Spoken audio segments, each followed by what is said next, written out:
Halo, selamat siang sahabat profesional Indonesia.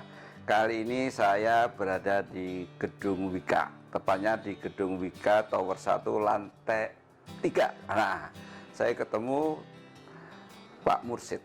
Beliau ini unik. Waktu ketemu, beliau ternyata saya tanya, Pak Mursid itu pegang apa di Wika Beton? Beliau menanyakan, Pak, saya pegang 2 fungsi. Ya. Yang menarik biasanya fungsi SDM itu kan kaitannya dengan finance, umum, begitulah ya. Nah ini yang ketika bicara sama saya waktu itu, beliau menyampaikan saya membidangi human resource dan produksi. Ya. Nah, di kepala saya langsung, wow, ternyata bisa juga ya fungsi itu dirangkap. Tuh, ini jarang, maka saya tertarik untuk ke kantor beliau, minta waktu, luar biasa susahnya. Terima kasih loh Pak, waktunya. Halo Pak.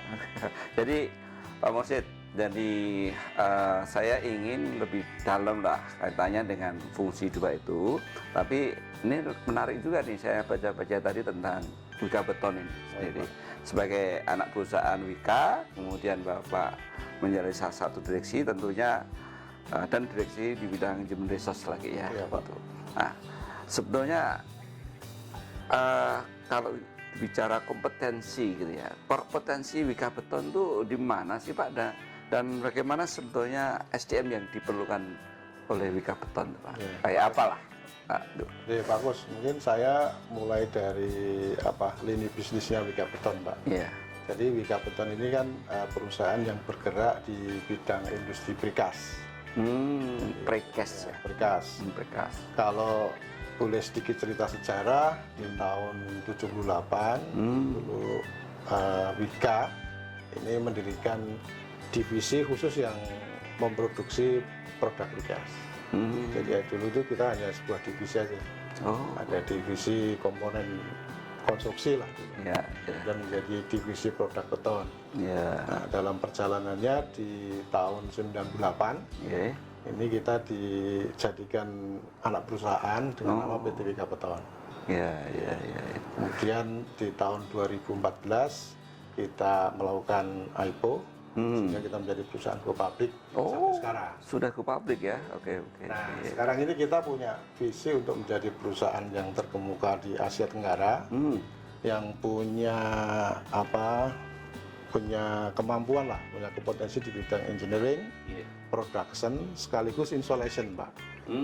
Jadi kalau basicnya adalah production kan, kita memproduksi, tapi kita juga punya engineering. Jadi kita melayani juga dari sisi desain, penyiapan. Nah sekarang yang terakhir ini sampai installationnya, karena kita ingin memastikan bahwa semua produk yang kita buat itu kita juga bisa pasang. Sekaligus untuk instalasinya ya menjawab tantangan dari customer bahwa kadang-kadang mereka minta layanan ya one stop shopping lah. Jadi one stop service, betul. One stop service. Jadi kita desainkan, kita buat produknya, kita pasangkan. Nah untuk itu tentunya kompetensi utama di Wika Beton ini ya di bidang engineering tentunya. Malah engineering, bukan produksinya. Karena basicnya harus engineering Pak. Jadi kita untuk memproduksi sebuah produk yang bagus dan kemampuan desain memasang ini kemampuan utama di bidang engineering. Nah Pak, sorry, ini mungkin karena saya bukan orang teknik ya. Tadi yang disebut kompetensi engineering itu kayak apa sih? Ya kompetensi engineering begini, karena kan bidang precast ini sebenarnya kan di Indonesia kalau dibilang lama juga enggak, dibilang baru juga enggak, tetapi sumber daya secara keseluruhan masih sangat terbatas Pak. Sehingga kadang-kadang kalau kita punya tantangan struktur di lapangan gitu, itu harus kita pecahkan sendiri. Kadang-kadang dunia perguruan tinggi pun pengalamannya masih terbatas juga, meskipun mereka secara teoritis sangat menguasai gitu. Tetapi bagaimana sesuatu desain ini bisa diaplikasikan itu sangat tergantung dari kemampuan kolaborasi engineer kita dengan para desainer kira-kira begitu Pak. Oke, iya, iya. Nah, tadi Pak, kaitannya dengan kompetensi inti dari Wika tadi Bapak nyebutkan engineer. Sehingga di sini berarti syarat utama mereka adalah orang-orang teknik ya Pak? Betul Pak, betul. Oke. Tekniknya teknik elektro apa teknik teknik sipil sebagai teknik besar. sipil. Teknik sipil, kemudian teknik mesin dan teknik elektro.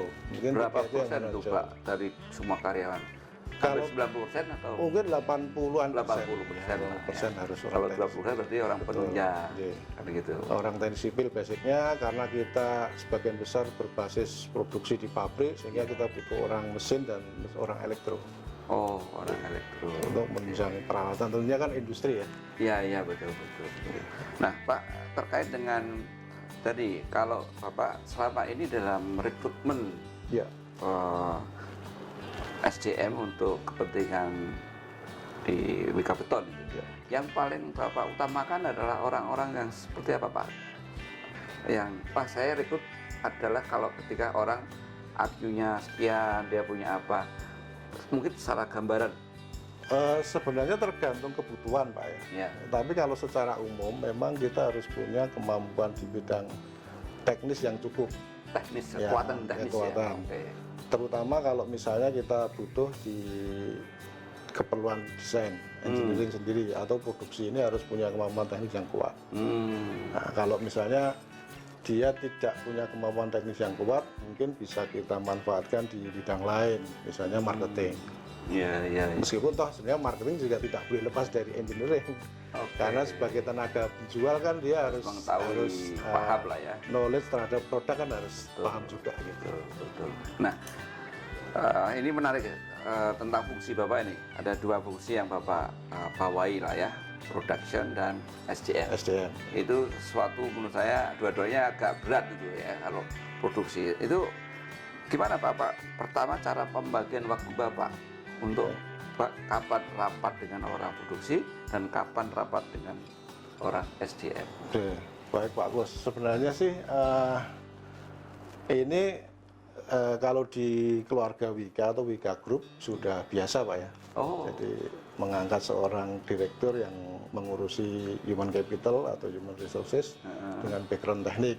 Iya, iya, iya. Kalau itu betul, betul. Ya mungkin keuntungannya kalau menurut saya bahwa saya bisa mengetahui persis lah kebutuhan Ya. apa yang diperlukan untuk meningkatkan kompetensi Ya. dan ya apa yang dibutuhkan orang-orang di lapangan lah kira-kira begitu. Oh, iya. Kalau hasilnya mungkin bukan orang engineering kan butuh waktu Ya. untuk mengetahui gitu. Betul. Nah, kalau orang background teknik mungkin bisa langsung lebih tahu. Iya. Nah kalau saya sendiri di Wika Beton, saya tahun pertama kedua itu di human capital dan di sistem informasi Pak. Iya. Baru yang tahun ketiga ini saya beri tanggung jawab untuk rangkap bersama produksi.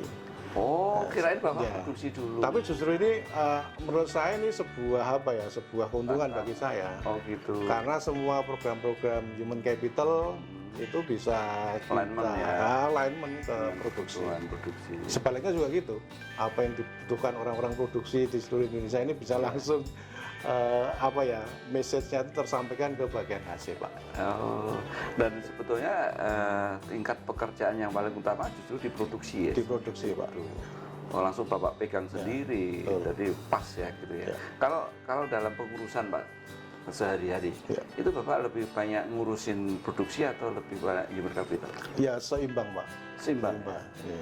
Yang dimaksud Kalau seimbang itu? kalau dari prosentase mungkin sekarang lebih banyak di produksi, Pak. Karena saya di produksi ini ada bagian produksi sendiri, Ya. ada bagian supply chain management, Ya, ya. kemudian baru satu bagian untuk human capital, Pak. Oh. Jadi ada 3 biro yang di bawah tanggung jawab saya. Nah, tadi terkait dengan pengurusan tadi, Pak. Kapan ngurus teman-teman di bagian SDM dan teman-teman bagian produksi? Iya. Apakah dalam satu hari selalu 2 ini atau hari Senin itu pembagiannya gimana? Saya kira kuncinya komunikasi, Pak. Oke. Jadi komunikasi, saya punya kebiasaan seminggu sekali itu rapat koordinasi. Koordinasi antar Untuk per masing-masing? biro Per masing-masing. biro. Jadi kalau saya setiap Senin itu saya urutkan aja, Pak. Pagi itu biro SCM, kemudian biro pengadaan, biro produksi, kemudian yang terakhir biro HC. Biro Human Capital. Oh, itu. Jadi kan ada 3 biro. Jadi saya biasanya 1 jam untuk biro SCM, 1 jam untuk biro produksi, 1 jam untuk biro Human Capital. Pak, biro SDM sama Human Capital kok beda? Kenapa, Pak? Biro SDM sama biro SCM, Pak. Oh, SCM, supply chain. Oke, maaf. Ya, supply chain. Ya. Itu transformasi dari dulu namanya biro pengadaan, Pak. Ya. Sekarang kita rubah menjadi biro supply chain management. Jadi satu hari itu Bapak ketemu sama mereka per biro. Senin ya, kalau Selasa lain lagi. Tapi tetap 3 itu. Tetap 3. Oke. Kemudian untuk konsolidasi untuk produksi, terutama ini yang butuh waktu lebih lama karena lebih banyak saya melakukan bisnis trip ke seluruh pabrik di Indonesia, Pak. Kita ada 10 pabrik. Ya, 10 pabrik ya. Ya, saya usahakan dalam sebulan itu paling tidak ada 2 pabrik yang saya kunjungi lah. Oke, 2 pabrik. Nah, Pak, dalam hal pengawasan tadi, Pak. Baik. Bapak mengawasi apa yang sudah digariskan sebagai strategi human capital. Kemudian Bapak kan bisa kemana tadi kunjungan pabrik. Ini apa yang Bapak lakukan di human capital dalam melakukan penunjukan pekerjaan kepada bawahan B. Bapak dibantu berapa anak buah, Pak? Ada 3 aja, 3 manajer biro, Pak. Bukan di SDM, di Human Capital. Di Human Capital, cuma 1 manajer biro dan 3 manajer bagian. Jadi kami di Human Capital ada 3, Pak. Yang pertama bagian rekrutmen dan penempatan. Betul. Kemudian ada penghargaan. Ya, penghargaan kesejahteraan ya. Kesejahteraan. Yang ketiga adalah pengembangan pegawai dan talent. Ya. Itu 3. Kalau di produksi? Kalau di produksi ada standarisasi produksi, kemudian ada peralatan, ada pengendalian.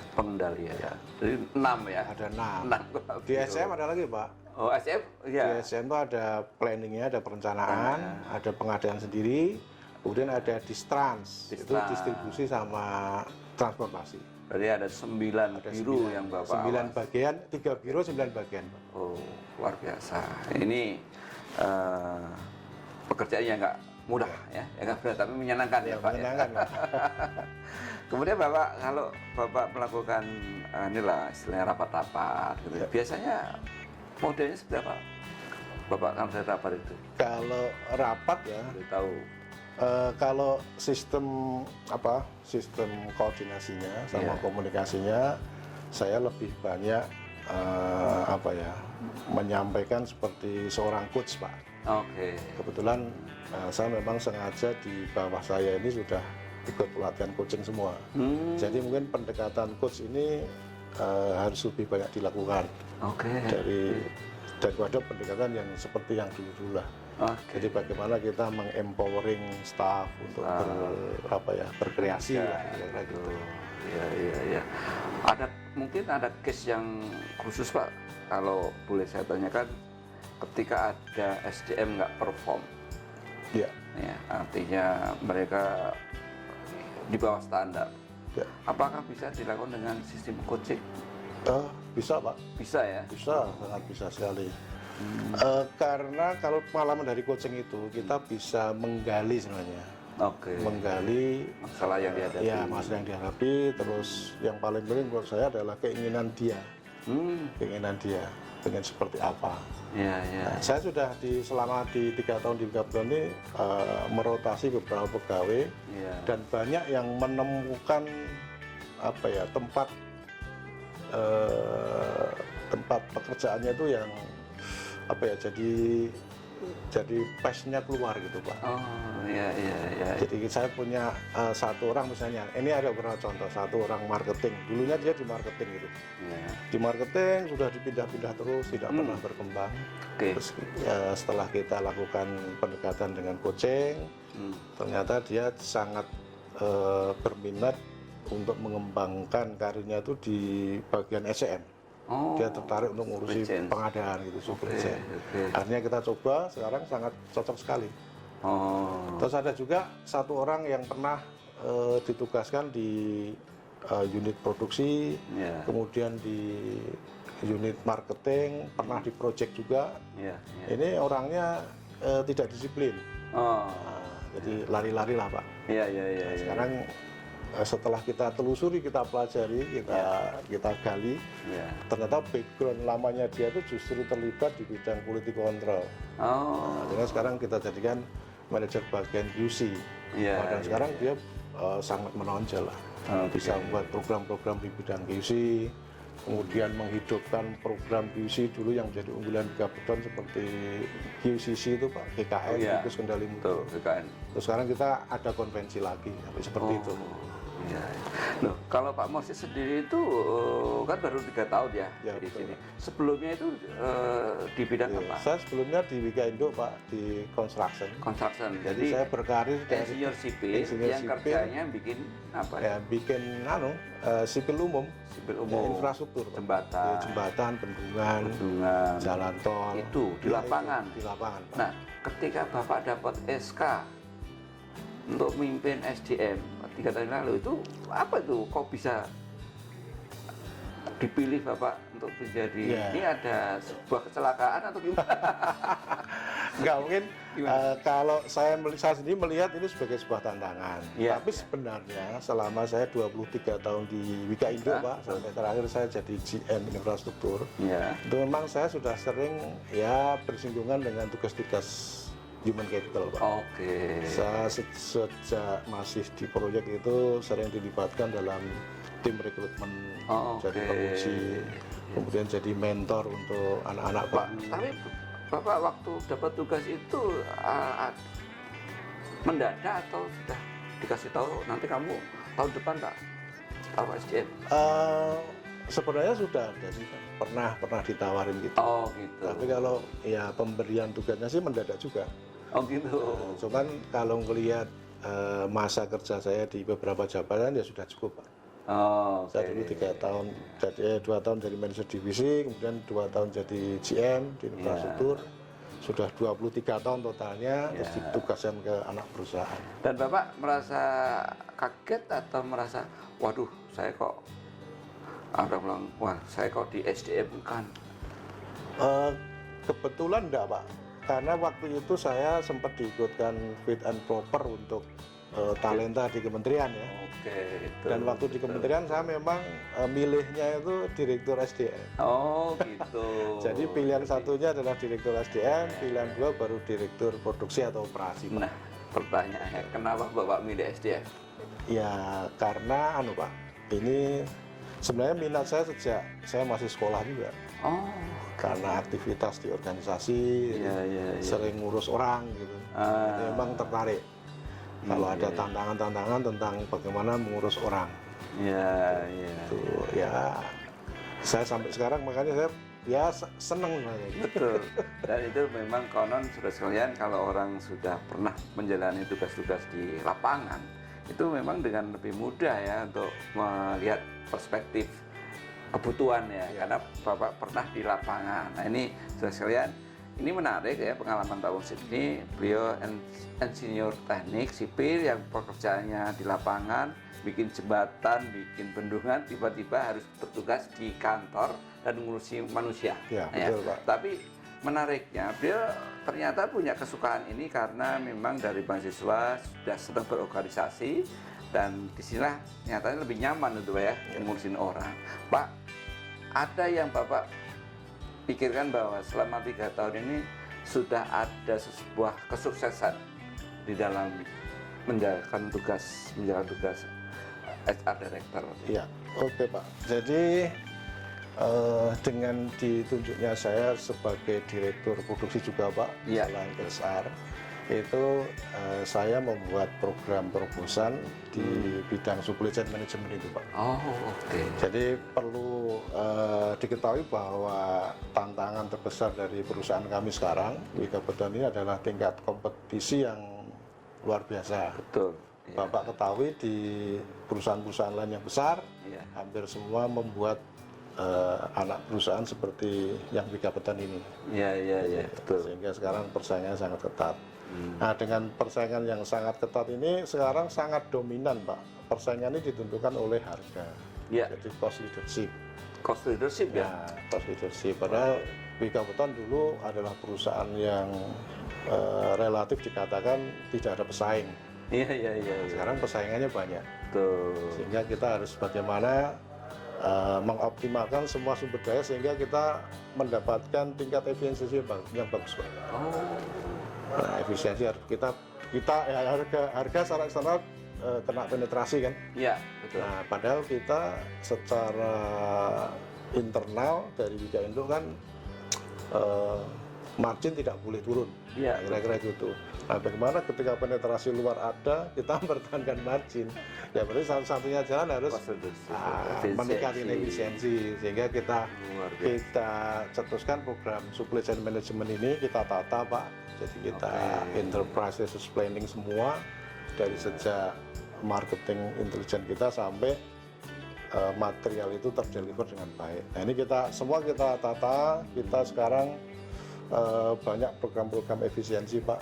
Ya, ya. Jadi kalau di pabrik yang sudah berjalan sekarang mulai ada komputer control machining system, lean manufacturing. Lean manufacturing. Oke. Kita otomatisasi. Terus sebelum itu saya sudah membuat studi untuk mencoba membuat rekomposisi pegawai, Pak. Iya, Jadi iya, iya. posisinya gini, Pak, pesaing ini learning curve-nya sudah rampung. Betul. Nah, aku harus meningkatkan juga kompetensi di bidang produksi yang lebih canggih dari pesaing, kira-kira begitu. Karena tadi yang Bapak lakukan persaingan dalam konteks cost leadership tadi kan itu memang nggak mudah dibanding kita kalau bicara soal customer excellent gitu ya. Ini memang agak lebih berat ya. Tapi Bapak yakin bahwa tingkat efisiensi akan menjadi penantang atau menjadi bisa compete karena itu. Posisi kita kan sebagai perusahaan yang lebih besar, lebih lama, komposisi pegawainya itu, Pak, profilnya kan sudah senior, upahnya gede, sehingga program pertama saya itu rekomposisi, Pak. Rekomposisi itu saya tidak ingin sebagai hasil keluar juga. Sebenarnya kalau sebagai murni orang produksi kan cut saja kan. Betul. Kita kurangi sesuai dengan tingkat produktivitas, tetapi itu tidak kita lakukan. Rekomposisi itu begitu, Pak. Kita ada lini bisnis yang installation atau jasa lah. Seperti kita langsung punya pekerjaan seperti kontraktor. Nah, ini orang-orang ini kita bagi, Pak. Kita distribusi dengan ke unit-unit lain. Sehingga kita tidak melakukan istilahnya pemutusan, tetapi bagaimana ini kita atur sehingga di semua pabrik itu terjadi tingkat komposisi yang paling optimal. Jadi tadi Bapak bahwa artinya hal yang Bapak sampaikan sukses tadi mencapai efisiensi yang cukup kompetitif dengan pesaing, Pak. Ini sedang jalan, Pak. Sedang jalan. Pak, tapi kalau dari ukuran SDM-nya, Pak, sebelum Bapak di Human Capital Director, setelah itu apa yang terjadi transformasi atau perubahan di mana, Pak? Kalau yang praktis sih sebenarnya dari sisi pengembangan, Pak. Pengembangan pegawai ini dulu kan Wika Beton ini relatif sebagian besar hanya ngikut programnya Wika. Nah, karena programnya Wika Indo, jatah atau kesempatan teman-teman yang memperoleh pelatihan itu terbatas, Pak. Satu batch pelatihan mungkin 2-3 orang. Nah, begitu saya masuk, saya melihat ini tidak atau kurang proporsional. Sehingga saya sudah melakukan, pokoknya kita buat batch sendiri. Dengan pelatihan yang sama, Wika Beton hanya jangan 2-3 orang, tapi satu batch gitu. Sehingga sekarang lebih banyak sekali orang yang merasa lebih cepat gitu. Artinya dengan masuknya Bapak ini lebih banyak lah karyawan Beton yang bisa bukan menikmati, merasakan dikembangkan oleh Bapak. Betul, Pak. Termasuk program-program ini, Pak. Misalnya kita punya ide program yang beda dengan Wika, kita bisa selenggarakan juga gitu. Jadi kadang malah mendapatkan lebih. Yang pertama adalah ikut programnya Wika. Nah, kita juga membuat program sendiri. Jadi ada malah dua ya. Malah dua ya. Tapi menarik, Pak. Jadi ketika Bapak tadi cost leadership menjadi bagian strategik bisnis, artinya orientasi semua karyawan kan ke arah sana, Pak ya. Betul, Pak. Nah, itu sampai seberapa style ya, gaya gaya bekerja mereka, bahwa ini kan culture ya. Wah, efisiensi menjadi sebuah culture, corporate culture Bapak. Bagaimana penerapannya di organisasi? Ya, gini Pak, saya yang pertama selalu di samping kita lakukan sendiri Pak ya. Iya. Jadi awareness itu kita apa ya, kita gaungkan bahwa sekarang zamannya sudah beda. Dan kita juga mengadakan pelatihan yang terkait dengan yang seperti itu Pak. Nah kemudian kita secara internal misalnya di biro produksi itu saya punya biro pengendalian, punya bagian pengendalian. Nah ini saya secara intens selalu mengajak tim untuk merumuskan bagaimana kita menekan biaya produksi kita.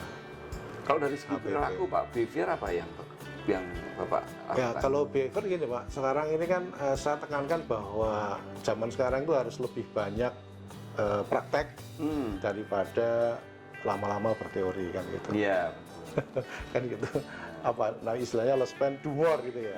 Jadi best practice. Jadi kalau zaman dulu mungkin teman-teman lebih cenderung menyiapkan segala sesuatu itu dengan rencana yang matang dulu, baru membuat implementasinya. Nah kalau sekarang saya modelnya pokoknya buat rencana dulu secara umum, langsung buat pilot project. Saya selalu begitu Pak. Termasuk yang SCM ini. SCM ini dulu kan pengennya setahun kita tuntaskan konsepnya dulu, baru kita jalan. Tapi saya enggak, ini konsepnya tuntaskan, buat pilot project. Saya buat di pabrik Pasuruan sama wilayah penjualan Surabaya sebagai pilot project Pak. Nanti Juni ini rampung. Padahal itu dalam langkah learning juga learning juga ya Pak. Karena kalau tidak learning nanti kita butuh waste time, terlalu lama gitu. Luar biasa. Ini saudara sekalian, ini yang disebut learning based project based ya Pak ya. Artinya belajar tapi dengan membuat sebuah project yang nanti kalau ada kesalahan tuh nggak terlalu panjang. Nah ini menarik. Jadi Pak Mursyid tidak membuat sebuah konsep yang besar 1 tahun baru nanti dieksekusi, tapi bagaimana sebuah pekerjaan itu dibikin project. Sehingga nanti kalau ada kesalahan nggak terlalu panjang, bisa langsung dibenarkan Pak ya di situ. Itu sudah apa sejak Bapak masuk itu ya? Saya masuk Pak. Sejak masuk. Ya, satu lagi misalnya gini, saya pengen pabrik-pabrik kita ini punya performance visual seperti pabrik-pabriknya orang Jepang atau orang Korea yang rapi gitu. Saya awal tahun mengumpulkan perwakilan seluruh pabrik Pak untuk mendatangi salah satu pabrik PMA di sini yang punya orang Jepang. Benchmark ya? Benchmark aja. Anda lihat, kemudian saya menugaskan setiap orang harus punya satu ide apa yang dilakukan di pabrik itu bisa kita implementasikan di pabrik kita. Disusun, kemudian laksanakan. Sekarang alhamdulillah sudah terlaksana. Terus terakhir kemarin saya memberi kesempatan untuk benchmarking ke Jepang sama Korea Pak. Sana ya. Jadi lihat pabrik di Jepang, lihat pabrik di Korea. Saya tidak pernah memberikan satu catatan langsung bahwa di sana itu begini nggak pernah Pak. Anda ke sana, Anda lihat, Anda minimal satu aja idenya. Apa yang Anda lihat di sana yang bisa dilaksanakan di tempat kita. Kalau nggak bisa ya jangan gitu. Gitu aja, yang itu sebagai sebuah improvement gitu. Bagus. Iya, terima kasih. Ini Pak Mursyid, ini luar biasa. Jadi benchmarking adalah bagian dari cara Pak Mursyid untuk melakukan pengembangan SDM di Bikabeton. Dan itu ternyata sangat menarik ya, sangat implemented Pak ya. Saya kira itu Pak, cukup saya kira waktunya, dan terima kasih waktunya Pak Mursyid. Sekali lagi teman-teman profesional Indonesia, jadi ketika Anda mendapatkan jabatan rangkap yang dilakukan beliau ini, dengan ketenangannya beliau bisa menerima dan bisa membagi waktu antara produksi dan SDM. Dan yang menarik lagi, beliau dalam pengembangan selalu menggunakan pola yang berbeda, tidak hanya sekedar di classroom tapi lebih ke project base, kemudian latihan coaching ditekankan, dan semua level manager ya Pak ya, sudah ikut coaching semua, jadi luar biasa. Ini saya baru tahu nih ada sebuah SDM yang semuanya diikutkan coaching corporate coaching. Nah, ini sebuah pendekatan yang menarik dalam negeri tapi juga ke luar negeri. Ini komplit menurut saya, maka insya Allah lah Wika Beton ini akan terus tumbuh, Pak ya. Amin, Pak. Harga sahamnya berapa nih sekarang? Kalau sahamnya semua turun sekarang. Semua turun, lagi ada masalah Ya. corona. Corona. Oke, sama-sama. Saya kira juga banyak yang mudah-mudahan dalam waktu pendek ini bisa teratasi. Oke, makasih Pak. Terima kasih Pak Mursid Baik, waktunya. bagus.